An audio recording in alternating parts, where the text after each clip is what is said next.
Hey everyone, Joe here. So today we're packing for a trip. We leave tomorrow to go to Vietnam. We've never been to Vietnam before. Brittany has been to Southeast Asia. Max and I have never been over there at all. I've never been off the continent, in fact. So it's going to be very new to me, and although I'm not looking forward to the length of the flight, I am excited to go over there and experience some new things, meet some new people, and eat the food and just see the beaches and and just learn what it's all about. I'm very excited. So today is mostly a day about packing, getting things ready, and Brittany and Max were taking care of the animals here on the farm.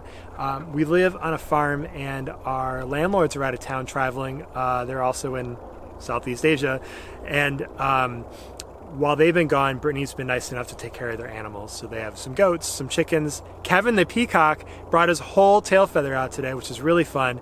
And Max tended the goats, and they really, really love her because she's so special. So here's a little bit about today, and I'll update you guys a little bit more throughout our trip. Good morning. We're all packed up and getting ready to head out to the airport and get this day started. Ooh. Frosty. How you feeling, Maxie? Are we ready for this? No, I'm not. Are you ready for a little bit more nap or something? No. I just not ready to start feeling some stuff today.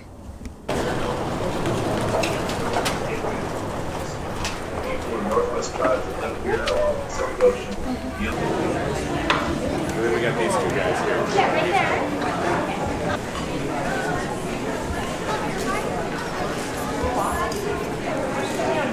You said you wanted the tofu and potatoes? Nonetheless. And then you feel I want to give you a special shout out to everyone here. It's very effective. Thank you for trying to find hope you try to stay. Look at this, it's got like a little remote that pops out here. And then it's like a keyboard on the back that pulls way out. And then you got like games up here. Movies. I don't know if it works, but it looks cool. Watch some K-pop. Nice.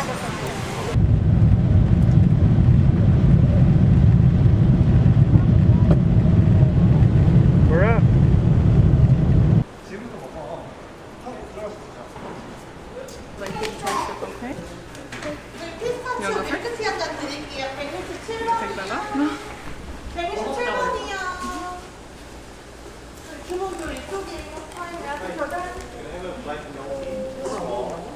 What do you think? You like it?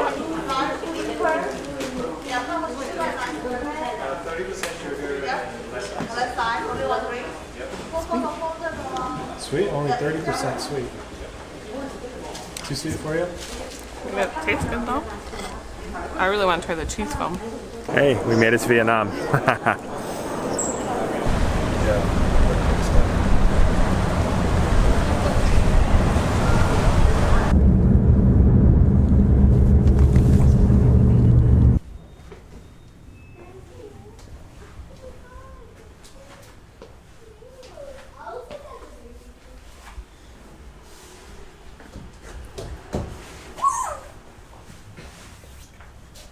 I love bouncing on beds. Hey, so we are enjoying our first morning here in Vietnam. It was a long day of travel yesterday. I got to catch up on some plane movies. I watched Top Gun, Bridge of Spies, which actually had really fantastic cinematography, a lot of Fibonacci stuff. And I watched Billions, and then there was this other movie that I watched too. And obviously it probably wasn't the best because I can't remember what it was. But it was a long day of flying. We had some pretty good airplane food, and we got to Da Nang late last night and took a ride over from the airport, checked into the hotel, and promptly pretty much fell right asleep. So we're excited to be here. We woke up pretty early today at like 5 or 6, and we are ready to have some fun. For today, we're talking about going to the amusement park and just kind of exploring the city a little bit. And yeah, I'm not tired, you guys. I'm not. I can do it. Hey everyone, Joe here. Quick update on our first couple of days here in Da Nang, Vietnam. We spent yesterday kind of exploring the city a little bit. We got egg coffee, which was super cool. We went to a really nice, really fun vegan restaurant and had some really incredible food. The food was really, really great. And we used Grab a couple of times to get around, which is the kind of the Uber equivalent that operates here in the Vietnam area and kind of, I guess, Southeast Asia from what I've heard. And yesterday we went to Asia Park, which is this huge theme park with this 200-foot plus tall Ferris wheels, several roller coasters. Max got to go on her first roller coaster, like her first big kid one. It was really cool. And the park was fun, but it was like, we weren't the only people there, but we were almost the only people there. So it was a little bit bizarre, but it was a lot of fun. You know, we went on a Friday afternoon, and every day right now they're open from 3 to 11, 7 days. So we went and had a great time. It was like $16 for all three of us, US, and the roller coasters are cool. They rotate staff between rides, so each ride is open maybe like an hour and a half here and an hour and a half there. So you got to go back and forth. The park's not huge, but it's big. It's not like a Cedar Point or a Six Flags, but it's still very large. It was a really nice park. The people were really friendly. It was really clean. It was a fun experience overall. Just kind of weird that we were the only ones there, I guess. It didn't bother us. So today we're very excited. We're gonna go to the hot springs this is like huge hot spring park about 45 minutes west of Da Nang. And we've got a car lined up. We've been WhatsApping our Grab driver from yesterday because from what we understand, it can be challenging to get a return car from out there since it's so far out of town. And so he agreed on a rate through WhatsApp. WhatsApp's great for international travel. Outside of the US, almost everybody uses WhatsApp because you can use it through a phone or through Wi-Fi, and it has end-to-end encryption, which in some places is really important to people. And you can translate everything. Everything that you read, you can translate, and then everything that you send, you can translate and send it. And so with our driver that we've been communicating with since yesterday, it's all English. So he's translating on his end. He speaks very limited English, and I speak probably one word of Vietnamese, which is my bad. But he's been really, really helpful, and so that's how we plan to get to and from the water park today. And then if it goes well, we'll hit him up and see if he wants to take us to Hoi An tomorrow, which is about a 45-minute drive south from here in Da Nang. And we're going to be spending 2 or 3 nights in Hoi An. So our first night, we land after a long day of travel, and everyone told us, don't get a taxi right at the front door at the airport, walk in the back, go to the taxi lot and get a car. And this guy hit us up and he showed me the Grab app, which I've seen because I downloaded it on my phone. And we had a language issue because we don't speak any Vietnamese, which we really should learn, by the way. And I typed in the name of the hotel that we were going to, and then it came up with a price, the Grab price, which would be like the Uber price, I guess. And we were dead dog tired, and I just said, yeah, all right, let's go do it. So it's 441,000 dong, which is the equivalent of about 17 bucks, which is fine. It's not any more than what we would expect to pay in the US. But we found out later the ride should have been $3. So I don't know how he rigged his app to read kind of the wrong price like that. Creative, for sure. And we didn't actually book the ride through the app. He was just like using it to show us like the price, I guess. We got ripped off a little bit there.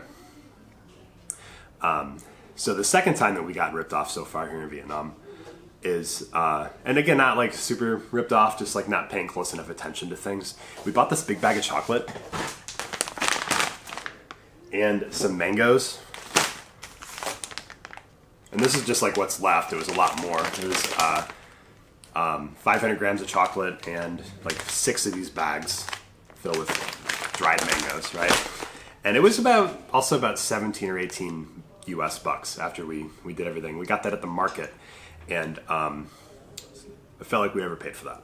And then the third time that we got ripped off, leaving the same market, we saw some Pokemon cards. Now Pokemon cards, we buy them in packs of 10 in the States for like $4 to $6 for a pack, and you never know what you're gonna get. And so this lady at the market offered us, it was like 8 or 9 packs for 150,000 dong total. And so I was like, dude, that's a steal. Like, even if they're bad cards, like Max loves cards. We love battling, we love playing. We're not necessarily like always searching for super high-end cards, right? But we're like, let's go for it, you know? So we got them, and they're really nice cards. And we're going through the cards, and some of them are just like really high HP, like really high, you know, power on the cards, just like really nice cards. And it's like, normally when we buy a deck at home, like every deck or two, there's like one pretty decent card, which would be like a V card, or like, you know, occasionally like a V Max. This card, or these decks, almost every deck was stacked.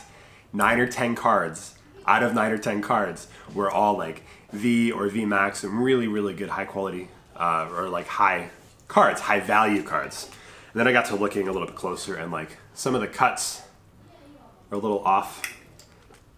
It's a little bit fuzzy if you look really close. I'm sure you can't see there. And then I started looking a little bit closer into it, just trying to like look up the value of the cards. And on every card, the HP listed is a little bit different. Even though there's like, you know, a card number, this one's number 64 out of 147, for example. So you can look at that card and its value. And HP on this card is different than what's actually listed. And so we bought, you know, 120 Bootleg Pokemon cards, which is fun. It's fun. We're going to play with them. We're going to enjoy them. And we're going to make sure that we don't trade them, or, you know, dilute or anything like that. And hopefully customs doesn't get too curious when we cross back into the States. I don't know exactly how that works. Don't tell anybody. Hey everyone, Joe here. We're in Vietnam, and we wanted to share with you guys our SIM card situation. We have AT&T for our service. AT&T wants a $10 daily add-on to give us international service that'll work here. And that's just a little bit too much. We mostly just need something to help with navigating and to use Grab, which is like the Vietnamese Uber. And you know, we don't need like streaming and full data or anything like that. So I was researching, and I found this website, and it's called Vietnam-visa.com. And it had an article about the best Vietnam SIM cards for tourists, and there's several different options. We talk about the 2 big companies, and you can go into a store, get a SIM card, pop it into your phone, and you know, everything's going to work for you and be great. We opted for the eSIM. That way we don't have to go to the store. Our newer iPhones work. On my main phone, I have the iPhone 13 Pro Max. It's not paid off, so I can't add a SIM card to it. But my old phone, been paid off for a while, and I had no problem loading an eSIM. My old phone has been paid off for a while, and I had no problem loading an eSIM on there. And so here's what I did. I went to the website, scroll down to the eSIM area, right? I bought an eSIM on the website. It was $15 for 15 gigs, and it expires in 30 days. It was a little bit more than what I thought we needed, but I'd rather just not have to do it again. So that's what I did that. And it includes some texting and some minutes. Mostly we just wanted the data. So we did that, and then you pay through PayPal. The website looks like a little sus, paying through PayPal, and it was only $15, made me feel a little bit better about that. And immediately they sent me an email with a link to click and also a QR code that I could scan with my other iPhone. I just opened the camera up, scan the QR code, and it loads the eSIM right away. And then there's a very important step that I almost missed. You have to text this specific message to a specific thing, and it's all listed in the email instructions, and that was all very helpful. So now we have data, it works fine. My phone here says LTE. We've had good service throughout town here in Da Nang. We've been able to use the phone for Google Maps. Even though we have offline maps, it's still really nice to have access to Google Maps. And then Grab, which is their Uber equivalent, has been really, really nice to be able to use. So that's how we do phones with data, outside of just trying to use Wi-Fi everywhere that we can. And so I hope that helps you guys. I'll put the link to the website down below. So jet lag has been not as tough as I thought, but we don't have a certain time that we necessarily have to be anywhere or do anything, so that's helped. Today I woke up at 2:30 in the morning. It's our second full day here. And it seems fine. I'm going to try to stay up a little bit later tonight, and then maybe tomorrow sleep in until like 5 or 6 in the morning, which for me is kind of long-term doable. I normally get up at 5 or 6 at home. Good chance to start the day and just kind of get things moving. So we're excited to continue our trip and see what comes up next.